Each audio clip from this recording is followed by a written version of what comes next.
The total physiological inability of King Alphonso VI to perform sexual intercourse was used as the exact legal mechanism to destroy his reign.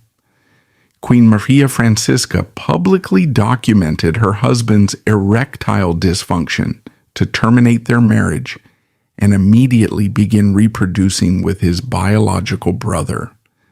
This was a precise political assassination executed entirely through the exposure of a physical disability. Once the brothers secured the queen and the throne, they physically discarded the disabled king into a locked stone chamber for 15 consecutive years. A monarch with severe motor impairment was forced to drag his paralyzed body across a prison floor until his death, punished explicitly for his biological failures by his own family. In the 17th century, the Iberian Peninsula was defined by a fierce struggle for power. The Portuguese House of Braganza rebelled against the Spanish Empire in 1640, sparking the Portuguese Restoration War. King João IV spent his entire reign fighting to secure his nation's independence from a much larger and wealthier Spain. During this era, Portugal essentially operated as a kingdom under constant siege. The continuous need to fund armies and defend borders left the newly independent nation financially exhausted. Furthermore, fear of Spanish retaliation kept other European powers from recognizing the Braganza dynasty, leaving Portugal deeply isolated on the global stage. Despite these massive external threats, the Spanish and Portuguese royal families remained intensely focused on an internal priority: preserving their blue blood. They were entirely focused on maintaining the strict purity of their royal lineages. To achieve this, they insisted on marrying exclusively within their own established family networks. The primary fear driving this practice of intermarriage was the potential loss of their concentrated wealth and power. The royals firmly believed that marrying outsiders would weaken their divine right to rule. Most importantly, they worried that introducing foreign blood could allow rival nations to legally inherit vast Iberian territories. To achieve this protectionism, they practiced extreme systemic endogamy. The intermarrying of close relatives was not merely a traditional aristocratic quirk, it was a strictly enforced political policy. Royal houses routinely used their immense wealth and diplomatic leverage to purchase special dispensations from the Vatican. These documents legally and religiously sanitized marriages between first cousins and even uncles and nieces. They successfully locked out foreign political influence, but their strict endogamy left their bloodline physically frail and deeply vulnerable to the rampant diseases of the era. The utter physical ruin of King Alphonso VI, however, was not a congenital defect, but a devastating medical tragedy that struck early in his life. While his parents, João IV of the Portuguese House of Braganza and Luisa de Guzman of the Spanish House of Medina Sidonia, shared common ancestors through Iberian nobility, it was the brutal reality of 17th century pathogens that sealed his fate. Like many royal children of his era, Afonso possessed a fragile constitution. Around the age of 3, he was struck by an acute, terrifying illness. Modern historical medicine retrospectively diagnoses this catastrophic event as either a severe bout of purulent meningitis or the devastating onslaught of the poliovirus. The disease ravaged his body, permanently destroying his meninges and wreaking absolute havoc on his central nervous system. The physical toll of this viral or bacterial assault was immediate, horrific, and permanent. Afonso was left suffering from severe spastic hemiplegia, a condition that left the entire right side of his body functionally paralyzed, his muscles violently and permanently contracted, forcing his right arm to clamp uselessly against his torso. Whenever he attempted to move, he was forced to drag his dead right leg heavily across the ground. This was a grueling, excruciating mechanical effort that permanently warped his spine, distorted his posture, and constantly exhausted his limited physical reserves. He was a king who could barely walk his own palace halls without immense suffering. Tragically, the damage did not isolate itself to his limbs. The illness severely compromised his brain, particularly the frontal lobe, entirely stalling his cognitive and emotional development. Afonso was left with the mental and emotional capacity of a deeply troubled, belligerent child. He possessed absolutely no abstract reasoning skills, rendering him entirely incapable of the complex, nuanced thought required to govern a fractured nation currently fighting a war of independence. He could barely read or write. Furthermore, the neurological damage stripped him of basic impulse control. He was prone to sudden, terrifying outbursts of rage, exhibiting erratic and aggressive behavior that deeply alienated the court and terrified his attendants. He was known to ride wildly through the streets of Lisbon with gangs of street toughs, engaging in brawls and juvenile vandalism, behavior horrifyingly unfit for a 17th century monarch. However, in the ruthless, calculating halls of 17th century geopolitical power, his most fatal affliction was not his paralyzed arm or his childish mind. It was impotentia caundi. The severe damage to his spinal nerve roots, compounded by acute endocrine dysfunction and subsequent illness, stripped him entirely of the biological ability to achieve an erection or produce viable sperm. The King of Portugal, the man whose sole dynastic duty was to secure the future of the newly independent House of Braganza, was absolutely and irreversibly sterile. This devastating reality was not an isolated incident within his immediate family. His parents had 7 children, but the family suffered from severe health problems common to the era. Most of the siblings were physically frail and fell victim to rampant infections. The eldest brother and original heir, Prince Teodosio, died of tuberculosis at 19. His sister Joanna died of illness at 18. The surviving children struggled with chronic health and fertility issues. His sister Catherine of Braganza became Queen of England, but she suffered multiple miscarriages. Her inability to produce a living heir severely threatened her royal position. The Braganza nursery was a site of constant mourning. Afonso was simply the most visible, spectacular ruin among them. When King João IV died in 1656, the crown passed to Afonso, who was only 13.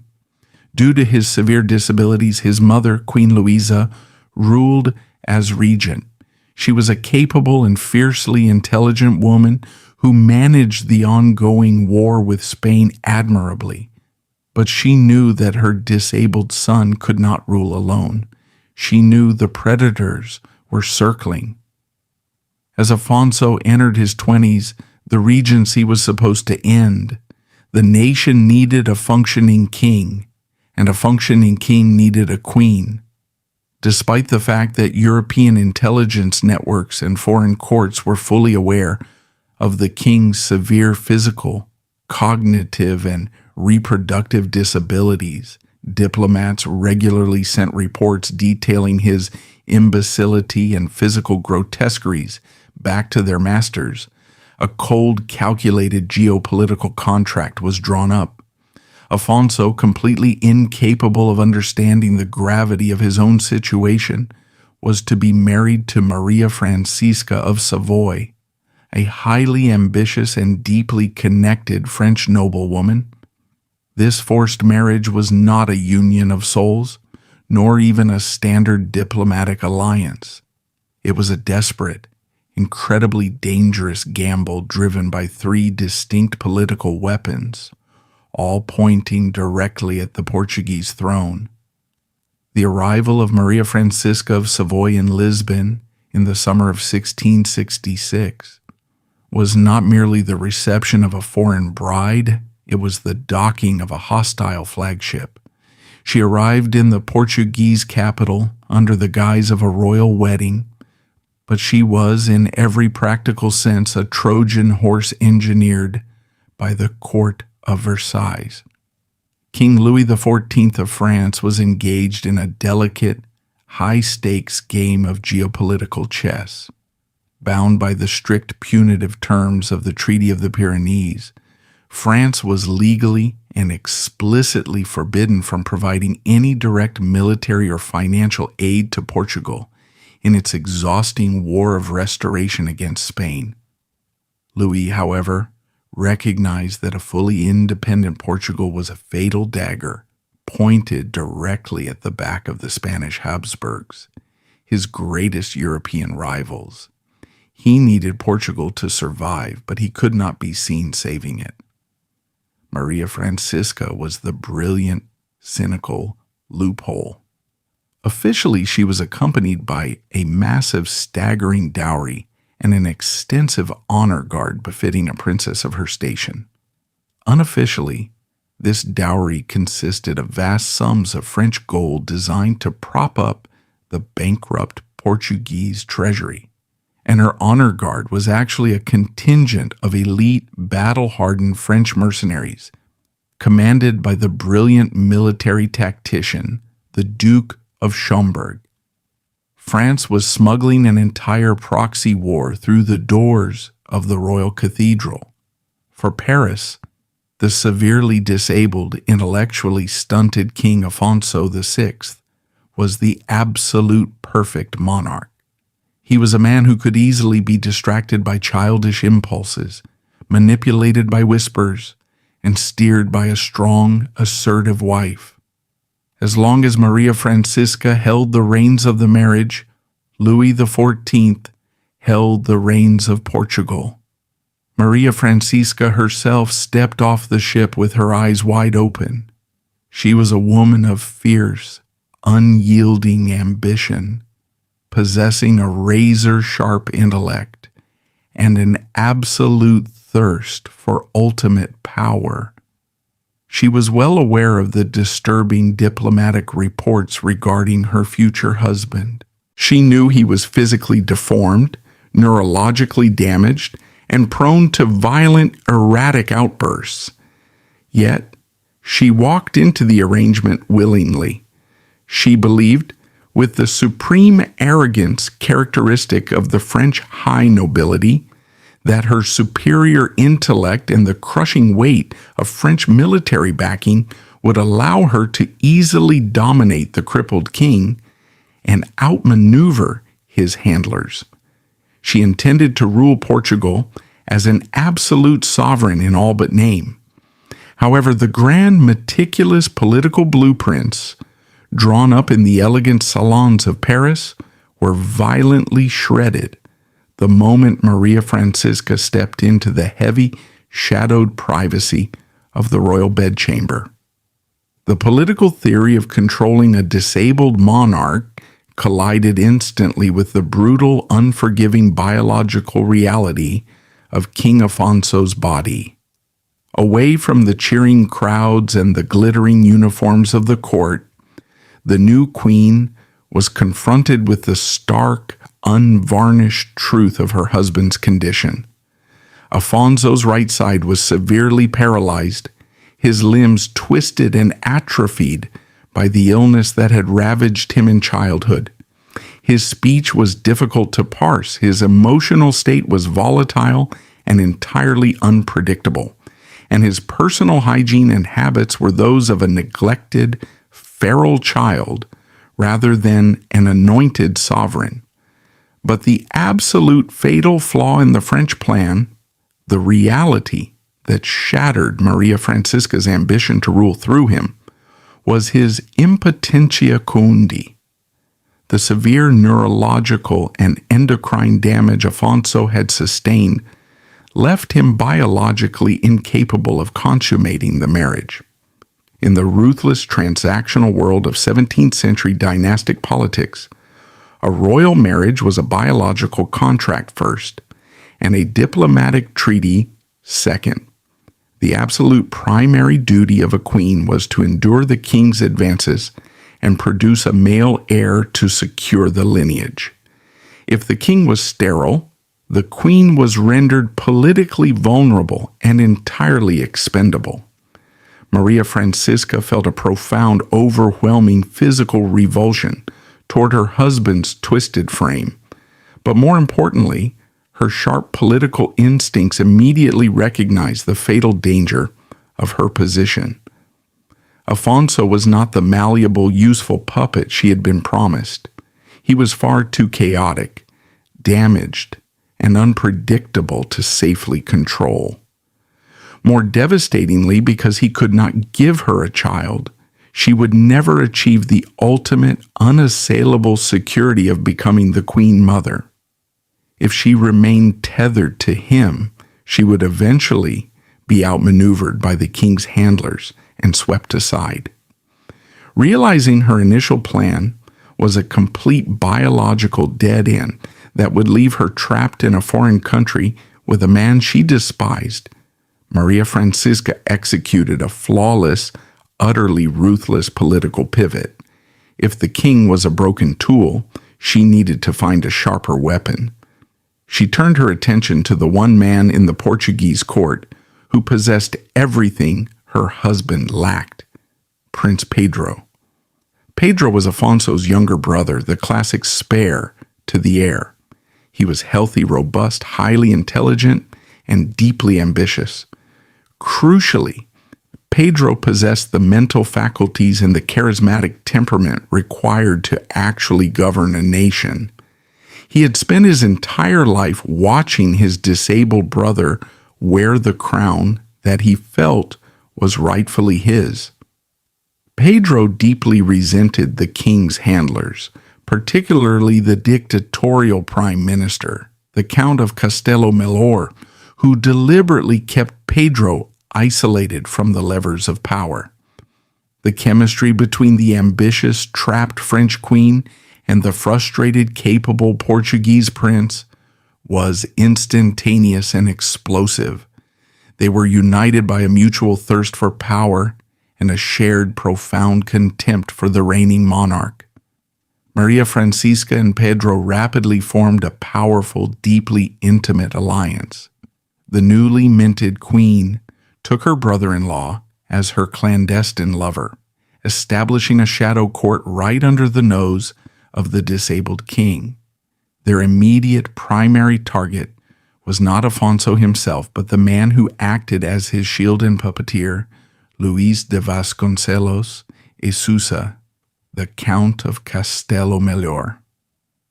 Castello-Melor was a brilliant, ruthless statesman.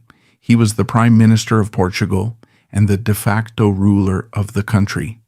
He had successfully managed the Restoration War against Spain, winning several crucial battles, and he maintained a terrifyingly tight grip on the king. Castello-Melor knew that his absolute power depended entirely on Afonso remaining on the throne. If Pedro ever took power, the prime minister would be instantly executed or exiled. To protect himself, Castello-Melor had surrounded the king with his own loyalists and constantly fed Afonso's paranoia, convincing the disabled monarch that his brother Pedro was plotting to assassinate him. Maria Francisca and Pedro knew that to get to the king, they first had to amputate the prime minister. What followed was a masterclass in sheer political maneuvering, psychological warfare, and the overt threat of military violence. The Queen utilized her extensive French resources and her sharp intellect to slowly poison the court against Castelo Melor. She highlighted his dictatorial overreach, his hoarding of wealth, and his alienation of the traditional Portuguese nobility. Pedro, meanwhile, rallied the military and the disgruntled aristocrats to his side, presenting himself as the sane, capable alternative to a government run by a tyrant hiding behind a crippled boy. The tension in the palaces of Lisbon reached a boiling point in the late summer of 1667. The atmosphere was thick with paranoia. Assassination plots were whispered in every quarter. Pedro, realizing he had the backing of the majority of the nobility and a significant portion of the military garrison in Lisbon, made his move. He effectively launched a soft, bloodless palace coup. He arrived at the royal palace flanked by heavily armed loyalists, demanding an immediate audience with the king and the dismissal of the prime minister. Castelo Melor, realizing that the military had abandoned him and that the Queen had completely outmaneuvered him, saw the writing on the wall. He knew that if he stayed to fight, he would be slaughtered by Pedro's men. In a desperate bid for survival, the once omnipotent prime minister abandoned his king. Castelo Melor fled the palace in the dead of night, slipping out of Lisbon and embarking on a long, bitter exile that would take him to Paris and London. With the sudden, violent removal of Castelo Melor, the final fragile barrier protecting King Alphonso VI evaporated. The disabled monarch, who had relied entirely on his prime minister to navigate the terrifying complexities of the world, was left completely exposed, isolated, and defenseless. He was alone in a palace filled with enemies, surrounded by a court that openly mocked him, a brother who coveted his throne, and a wife who was actively orchestrating his total annihilation. The trap had successfully snapped shut. The physical destruction of the king was about to begin. The autumn of 1667 descended upon Lisbon not with a change of leaves, but with a chilling, calculated shift in the tectonic plates of absolute power. With the Prime Minister, the Count of Castelo Melor, violently excised from the political landscape and fleeing for his life, the vast, echoing halls of the Ribera Palace became a psychological prison for King Alphonso VI. He was surrounded by a court that no longer feared him, a brother who was actively assembling a shadow government, and a wife who was preparing to execute the most devastating, publicly humiliating character assassination in European history. Maria Francisca of Savoy, having successfully amputated the king's political brain trust, was now ready to dismantle the king himself. Her strategy was breathtaking in its cruelty and unprecedented in its legal audacity. She could not simply murder him. Regicide would spark an international catastrophe and a domestic civil war. She could not merely divorce him, for Catholic dogma forbade the dissolution of a valid, consummated royal union. She had to prove legally, medically, and publicly that the marriage had never existed. She had to prove that the King of Portugal was not a man. On the 21st of November 1667, the Queen executed a piece of political theater so dramatic it paralyzed the entire kingdom. Under the cover of a routine carriage ride, she abruptly diverted her entourage and fled the royal palace, seeking immediate, highly publicized sanctuary within the walls of the convent of Esperanza. By physically abandoning the marital bed and taking refuge under the protective banner of the Catholic Church, she was sending a deafening signal to the nation and to the courts of Europe. The Queen was in moral peril, and the King was the source of her torment. Once safely barricaded behind the convent walls, she unleashed her legal weapon. She formally petitioned the ecclesiastical courts and the Vatican for a total annulment of her marriage. Her stated grounds were clear, clinical, and utterly devastating: impotentia caundi. She boldly declared to the world that after more than a year of marriage, the King remained completely, permanently incapable of consummating the union. She swore that she remained a virgin, her royal womb tragically empty, due entirely to the biological failure of her husband. This was not merely a dry legal proceeding. It was an act of extreme, calculated psychological warfare.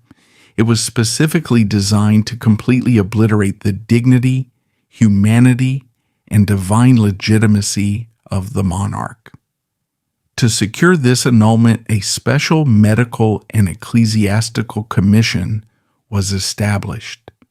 In the 17th century, the divine right of kings was intrinsically tied to their physical perfection and virility. A king was the living embodiment of the state. If the king was broken, the state was broken. Maria Francisca forced the state to look directly at the king's brokenness. Afonso's most intimate, painful realities were violently dragged into the harsh, unforgiving light of public scrutiny. The ecclesiastical tribunals required absolute proof. The king was subjected to humiliating interrogations regarding his deepest shames, his defective physical anatomy, his neurological failures, and his utter inability to perform the most basic marital duties were meticulously examined, legally dissected, and broadcast to the public, the court, and foreign capitals. Court physicians and attendants were called to testify about his spastic, paralyzed limbs, his childish outburst, and the grim reality of the royal bedchamber. By purposefully weaponizing his medical tragedy, Maria Francisca and Prince Pedro successfully painted Afonso not as a king ordained by God, but as a grotesque biological failure, a subhuman entity entirely unfit to wear a crown, command an army, or demand the respect of men. Afonso, possessing the emotional and cognitive capacity of a frightened child, was entirely incapable of understanding the sophisticated legal traps closing around him. He only knew that his wife had abandoned him, his court was whispering about him, and his brother's soldiers were gathering in the streets. When he attempted to ride out to the convent of Esperanza to angrily demand his wife's return, he was intercepted by heavily armed troops loyal to Prince Pedro. The King of Portugal was turned back to his own palace by his own soldiers. The public humiliation of the annulment proceedings destroyed whatever fragile authority Afonso still possessed. The Portuguese nobility and the military command, horrified by the scandal and desperate for stable leadership during an ongoing war, officially defected to Prince Pedro's faction. On November 23rd, just 2 days after the Queen's flight to the convent, Pedro made his final move. He marched on the Ribeira Palace backed by the military, the aristocracy, and the cheering mobs of Lisbon, who had been whipped into a frenzy by Pedro's propagandists. They stormed the royal apartments. Afonso was cornered. Terrified, confused, and prone to violent but impotent outbursts, the disabled king found himself completely isolated in his own chambers, surrounded by men holding drawn swords and demanding his surrender. Under the massive, very real threat of physical violence, the king was forced to sign a formal document of abdication. He surrendered all executive, military, and financial power, formally appointing his younger brother, Pedro, as the Prince Regent of Portugal. Afonso was allowed to keep the empty, meaningless title of king, but the crown had functionally and permanently changed heads. Pedro had won. He had the absolute power of the regency, and the military was firmly under his command. But he still required the ultimate prize to solidify his alliance with France and secure his dynasty. He needed the Queen. The profound controversy of the Portuguese coup did not end at the heavy doors of the Lisbon Palace. It extended all the way to the Vatican in Rome. The annulment of a sovereign monarch was a massive theological and geopolitical event. Pope Clement IX was caught in the middle of a blazing diplomatic firestorm. On one side, the laws of the Catholic Church were supposed to be immutable. On the other side, the newly empowered Portuguese regency and, crucially, the overwhelmingly powerful French crown were exerting massive, unrelenting pressure on the Holy See. King Louis XIV needed Maria Francisca to remain in power in Lisbon alongside Pedro to guarantee French influence over the Iberian Peninsula. Under this crushing diplomatic weight, the Vatican bent its own strict moral codes until they entirely snapped. First, the ecclesiastical courts officially verified the Queen's virginity and the King's permanent impotence. Based on this biological reality, the Pope granted the annulment, legally declaring that the marriage between Afonso VI and Maria Francisca had never existed in the eyes of God. But the Vatican went one step further into the realm of spectacular hypocrisy.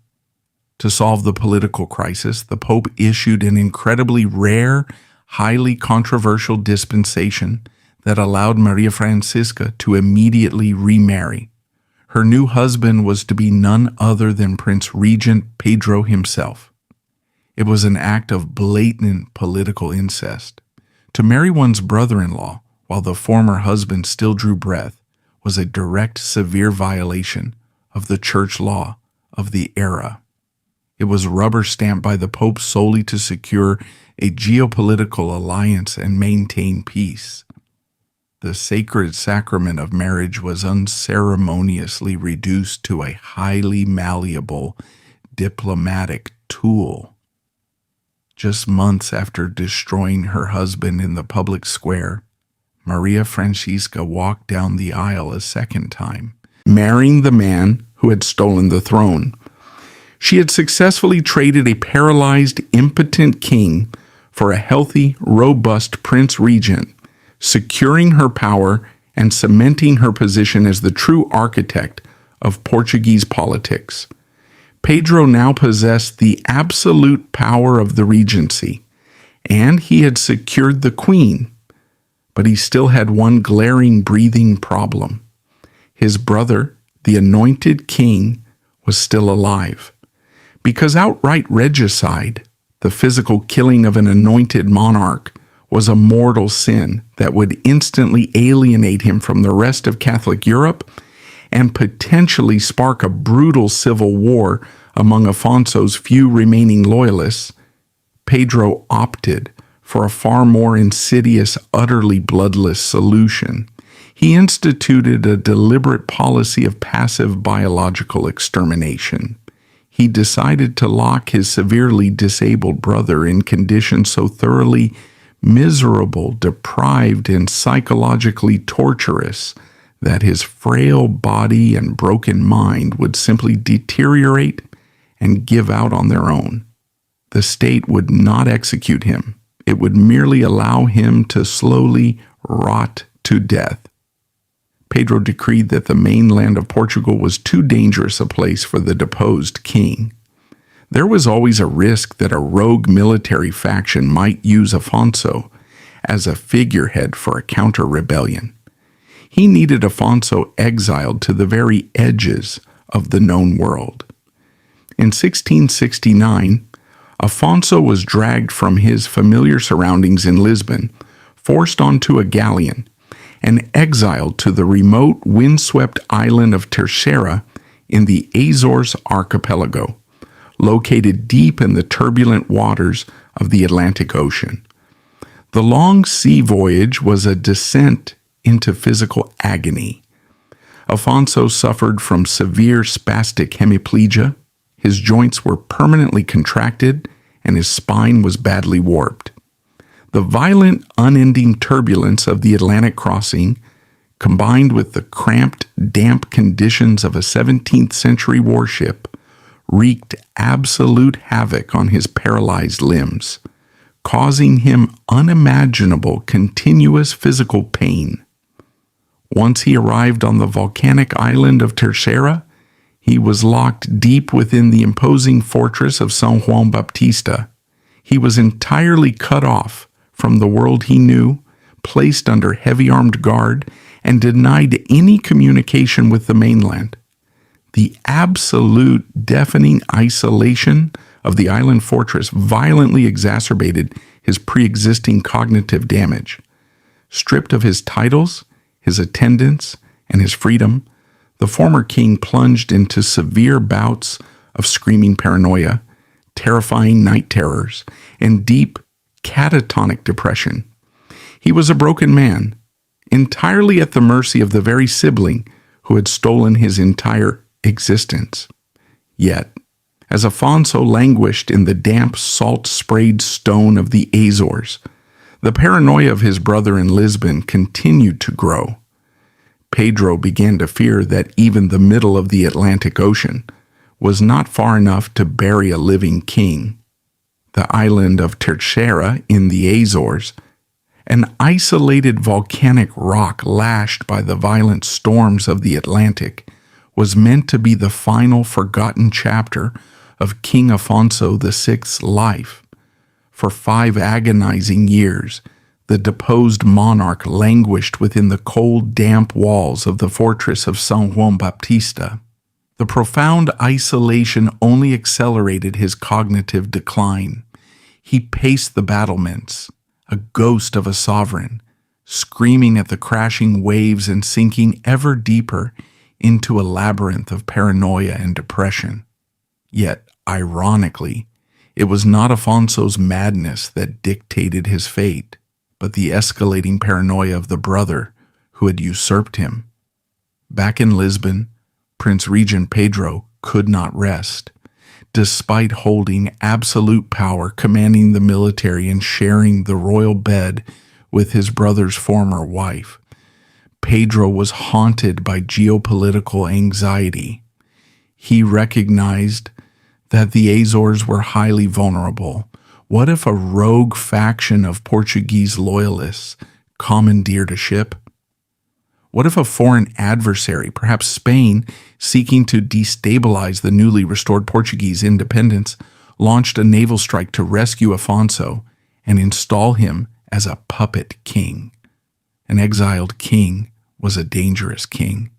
Pedro concluded that the middle of the ocean was simply not secure enough to bury a man who was still breathing. To guarantee his absolute control, Pedro needed his brother close. He needed him where the military could watch him day and night.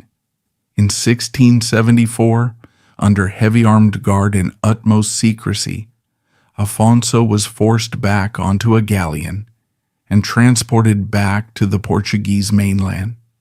But he was not returning to a life of dignity.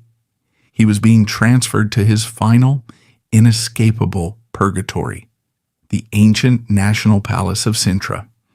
The National Palace of Sintra is a sprawling, magnificent complex nestled in the lush, fog-shrouded mountains outside Lisbon. Known for its iconic, massive twin chimneys and stunning Moorish tile work, it was a place of luxury, a summer retreat where the Portuguese royalty went to escape the oppressive heat of the capital. But for Afonso, Sintra was not a retreat. It was a meticulously designed torture chamber. Upon his arrival, the former king was thrown into a specific reinforced room in the oldest sector of the palace. The heavy wooden doors were locked from the outside and guarded around the clock. The windows were fitted with thick, unyielding iron bars. Worse still, Pedro ordered the heavy wooden shutters to be permanently sealed shut, plunging the room into perpetual suffocating twilight. This deliberate sensory deprivation was an act of profound calculated cruelty. By blocking out all natural sunlight, Pedro was actively engineering the physical destruction of his brother's already compromised body. The total lack of ultraviolet light quickly led to a severe vitamin D deficiency. This triggered osteomalacia, a painful, degrading softening of his bones. For a man who already suffered from severe spastic hemiplegia and a warped spine, the softening of his skeleton turned every movement into an excruciating agony. The environment of the cell was merciless. The heavy, unyielding stone floors lacked any form of heating or insulation. During the biting, notoriously damp Portuguese winters in the Sintra Mountains, the freezing temperatures seeped directly into the king's bones. His paralyzed, permanently contracted right arm and leg became severely inflamed. The lack of circulation in his deadened limbs, combined with the freezing dampness, led to creeping tissue necrosis. He was entirely abandoned by the medical establishment. The royal physicians, men who had once sworn sacred oaths to protect the sovereign's life, were strictly forbidden from offering him any meaningful care. He was left to rot in his own waste, a king reduced to a feral, suffering animal. Yet the sheer physical agony of the freezing stone and the softening bones paled in comparison to the calculated, relentless cognitive abuse Afonso was forced to endure. The true horror of his imprisonment at Sintra was its proximity to the life that had been violently stolen from him. Because his cell was located squarely within the active royal palace, Afonso was subjected to the most insidious form of auditory torture. Through the thick stone walls and the heavy wooden doors, the sounds of the court filtered into the darkness of his cell. He could hear the muffled, joyous strains of lavish royal banquets. He could hear the orchestras playing for court dances. He could hear the clicking of heels, the clinking of silver, and the carefree laughter of the courtiers who had once bowed to him. Most devastatingly, he possessed just enough cognitive awareness to understand exactly what those sounds meant. He knew that the wife who had publicly destroyed his dignity, broadcast his deepest medical shames to the Vatican, and abandoned his bed, was living in absolute luxury mere yards away. He knew that the brother who had stolen his birthright and orchestrated his living death was presiding over the empire that bore his name. This relentless daily auditory bombardment broke whatever fragile, desperate remnants of his sanity remained. He was forced to listen, day after day, year after year, to the triumphant soundtrack of his own annihilation. If you visit the Palace of Sintra today, you can step into that very room, now known as the Sala de Dom Afonso VI. It is a chilling experience. If you look down at the hard, unforgiving brick floor, you will see a deep, worn groove carved directly into the stone near the window. It is a physical scar left upon the building itself, the biomechanical footprint of a paralyzed, deeply traumatized man. For 9 uninterrupted years, Afonso paced that small cell like a trapped, desperate beast. Because his right leg was completely paralyzed, he was forced to drag it heavily behind him. He dragged that dead limb over the exact same path back and forth, millions upon millions of times. He slowly ground away the solid brick, just as his life, his sanity, and his dignity were systematically ground away by the relentless, cold ambition of his own family. Eventually, an abused body can simply endure no more. Entirely deprived of humane living conditions, starved of sunlight, denied proper medical care, and psychologically shattered by a decade of isolation, King Alphonso VI's ruined biology finally surrendered. On September 12, 1683, in the damp, lonely dark of his Sintra cell, the 40-year-old monarch suffered a massive, fatal stroke. He died entirely alone, a prisoner in his own home, bringing a quiet, unceremonious end to a tragic life in which he had never truly possessed a single moment of agency, autonomy, or freedom. His brother, Prince Regent Pedro, immediately assumed the absolute title of King Pedro II. The usurpation was officially complete. The man who had orchestrated the slow-motion execution of his own blood was now the undisputed, universally recognized sovereign of the Portuguese Empire. Yet as we look back upon this grim, claustrophobic chapter of Iberian history, the universe delivered a final, devastating epilogue.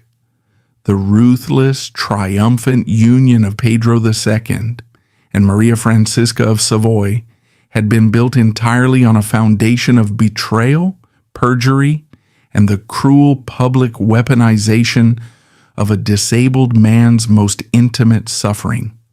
They had manipulated the Vatican, engineered a military coup, and committed a slow, bloodless regicide to secure the crown and their lineage. Despite their own apparent health and vitality, the marriage of Pedro and Maria Francisca proved to be a biological failure of its own. They produced only one child together, a daughter named Princess Isabel Luisa, born in 1669. While Pedro and Maria appeared robust enough to conquer a kingdom, their daughter was born incredibly fragile. Princess Isabel Luisa suffered from constant, severe illnesses throughout her childhood. Her parents, desperate to secure the geopolitical alliances they had fought so viciously to obtain, frantically attempted to arrange grand diplomatic marriages for her. They offered her to the Duke of Savoy, to the Grand Dauphin of France, and to various other European princes. But her health was so notoriously poor that the negotiations continually collapsed. She became known mockingly in the courts of Europe as the Sempre Nueva, the always fiancée.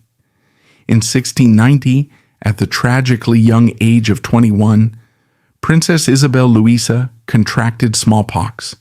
Her weakened immune system completely collapsed and she died shortly after. She left behind absolutely no heirs. Her premature death entirely extinguished the direct, hard-won lineage of Maria Francisca of Savoy. The bloodline the French queen had committed treason to secure, the legacy she had destroyed a disabled man to establish, ended in nothing but dust and empty cradles.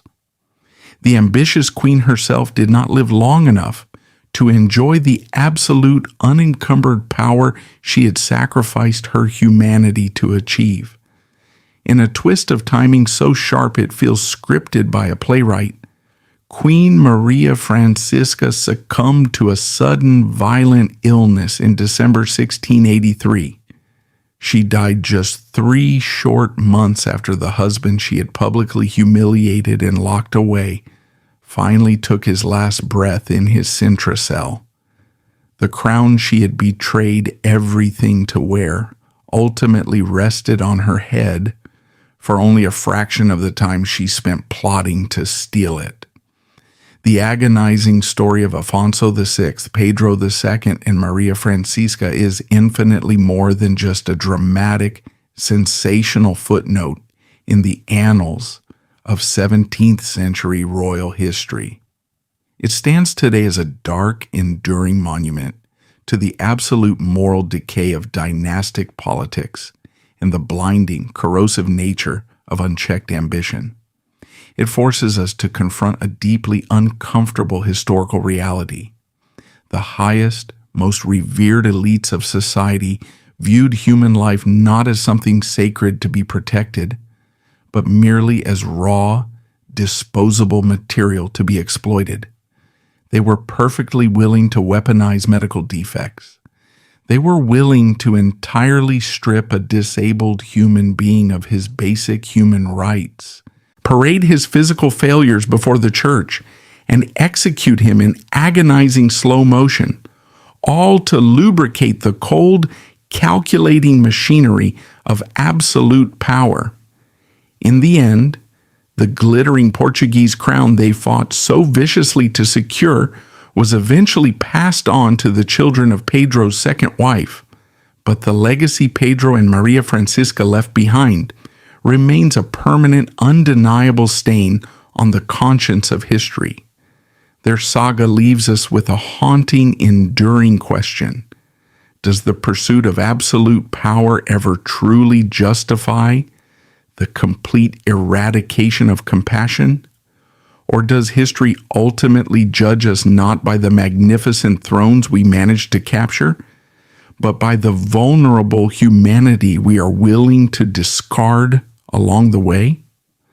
The year 1683 was a devastating 12-month span for the Portuguese soul, defined by the relentless, suffocating scent of death and the absolute consolidation of stolen power. In September, the wretched, disabled King Alphonso VI finally perished in his freezing cell in Sintra.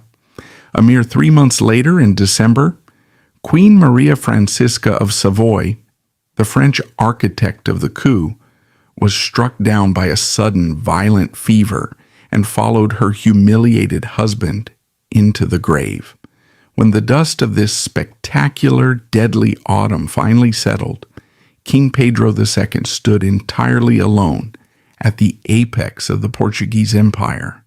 He had achieved everything he had spent his adult life ruthlessly plotting to acquire. He possessed the crown, the military, the vast colonial empire, and the absolute obedience of the nobility. There was no longer a prime minister to block his path, no disabled brother to cast a shadow of illegitimacy over his rule, and no ambitious French wife to attempt to steer his foreign policy from the shadows of the royal bedchamber. Yet the silence of the Ribeira Palace was suddenly deafening.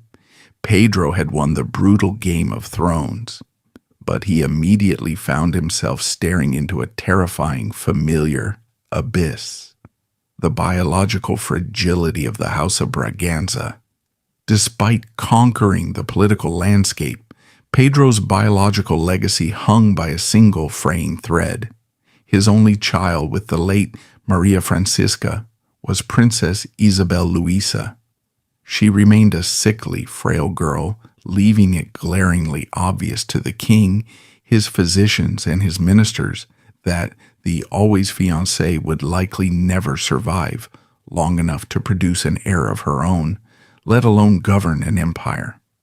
Their darkest fears would soon be validated when she died at just 21. If Pedro died without a healthy male heir, the entire bloody justification for his usurpation, the argument that he had stolen the throne to save the dynasty from his sterile brother, would be exposed as a hypocritical, narcissistic fraud. The country would plunge right back into a succession crisis, inviting the Spanish Habsburgs to march back across the border and reclaim Portugal. Pedro needed a new queen, and he did not need a brilliant political strategist like Maria Francisca. He needed a biological guarantee. The Portuguese diplomats scoured the courts of Europe with a single clinical objective. They were hunting for a woman with a proven, undeniable family history of extreme, relentless fertility. Their search led them directly to the electoral palatinate of the Rhine, to the House of Wittelsbach. The chosen bride was Princess Maria Sophia of Neuburg. The selection was entirely mathematical. Maria Sophia's mother, Elisabeth Amalie of Hesse-Darmstadt, was a legendary figure in European royal circles for a singular, astonishing biological feat. She had given birth to 17 children. The Portuguese strategists banked on the assumption that this hyperfertility was deeply encoded in Maria Sophia's DNA.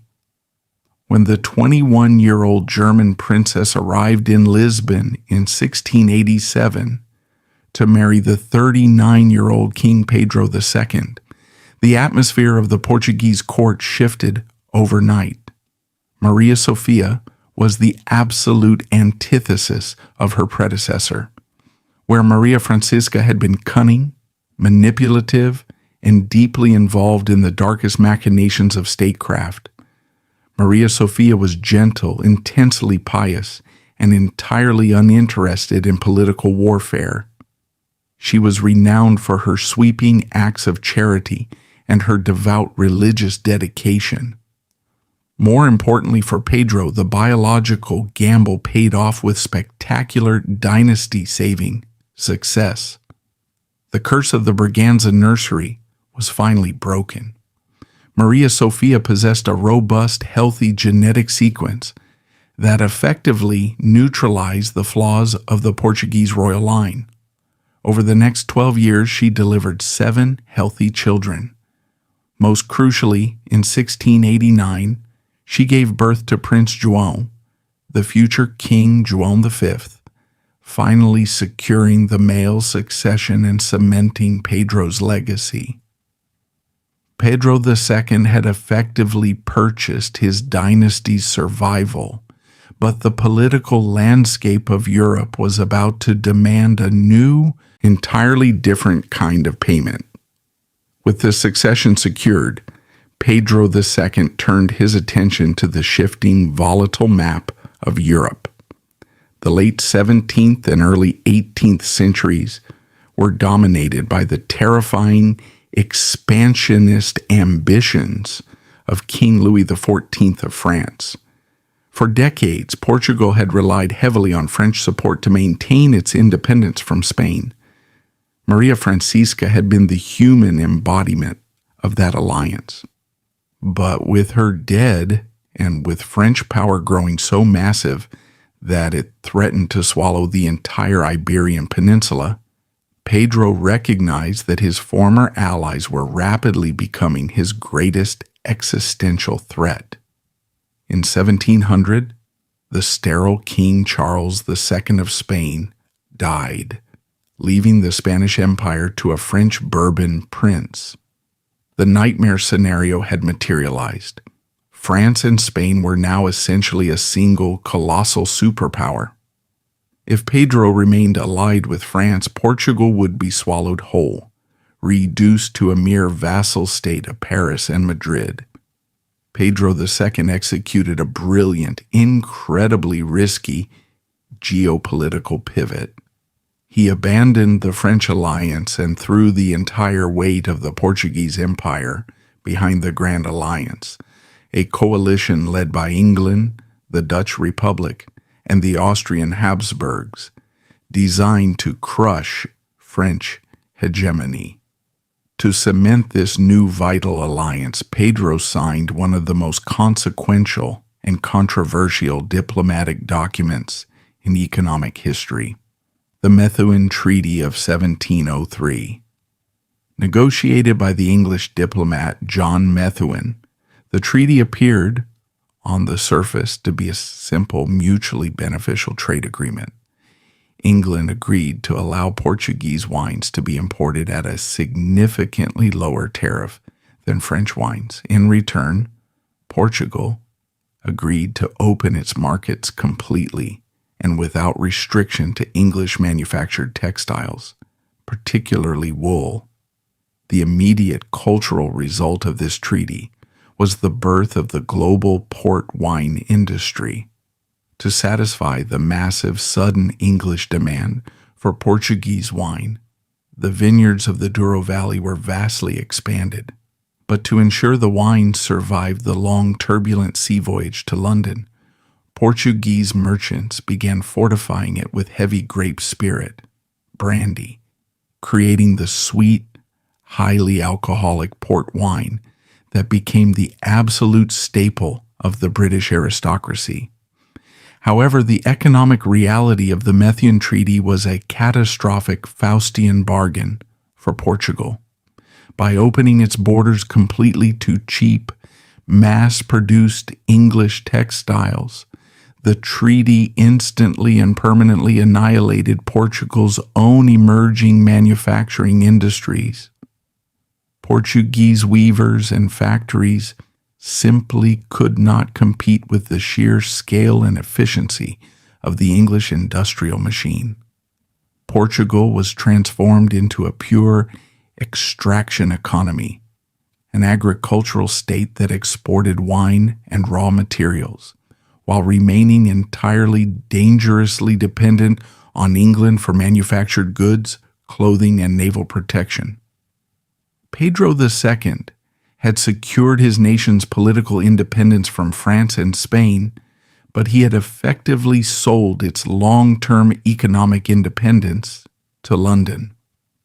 As the early 1700s progressed, the financial strain of fighting in the War of the Spanish Succession alongside the English began to severely deplete the Portuguese treasury. Pedro II had successfully navigated the political minefields, but his country was functionally bankrupt. The costs of maintaining the military, funding the empire, and importing English goods were bleeding the nation dry. Just as the kingdom teetered on the edge of total economic collapse, a miracle occurred deep within the untamed, brutal jungles of colonial Brazil. In the late 1690s, bandeirantes, ruthless, heavily armed Portuguese explorers, and slave raiders, venturing far beyond the coastal settlements into the uncharted interior of Brazil, struck the ultimate jackpot. In a mountainous, fiercely inhospitable region they named Minas Gerais, they discovered gold. It was not a small vein. It was one of the largest, most concentrated gold strikes in the history of the human race. The news sent a shockwave across the Atlantic. A massive, chaotic gold rush ensued. Hundreds of thousands of Portuguese citizens abandoned their farms and cities, boarding packed, disease-ridden ships to cross the ocean, desperate to carve a fortune out of the Brazilian mud. To extract the gold, the Portuguese Empire aggressively scaled up its participation in the transatlantic slave trade, importing millions of enslaved Africans to endure horrifying, lethal conditions in the mines of Minas Gerais.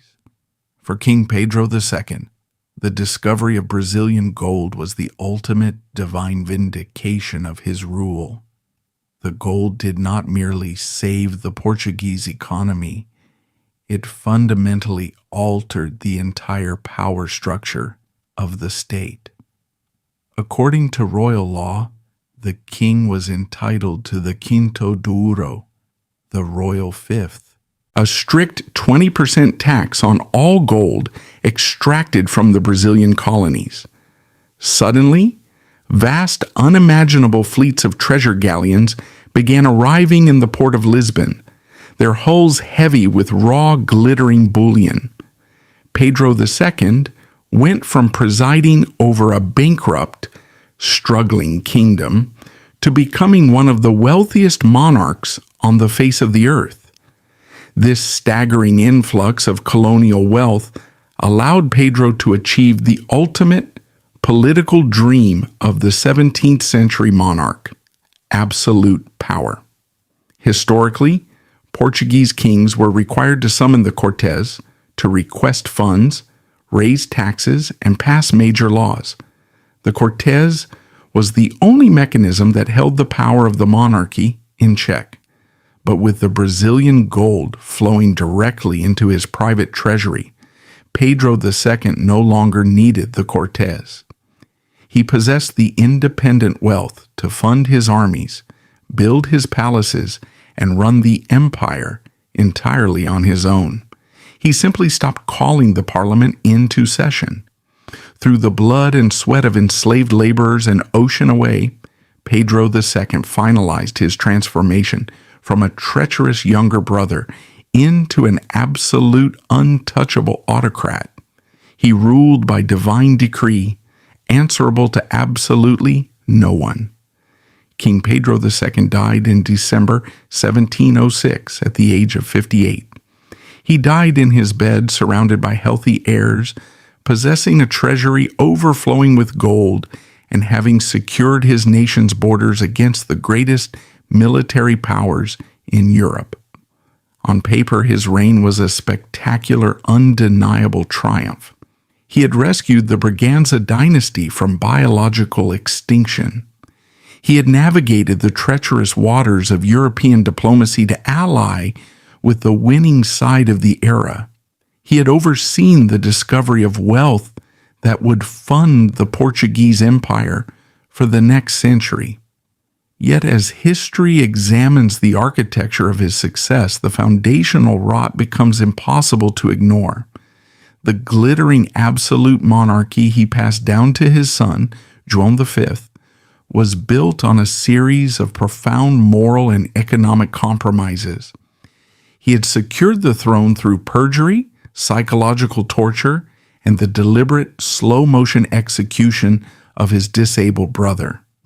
He had secured the nation's political independence by sacrificing its economic future to the textile mills of England. And he had secured his absolute power through the ruthless, brutal exploitation of the Brazilian gold mines.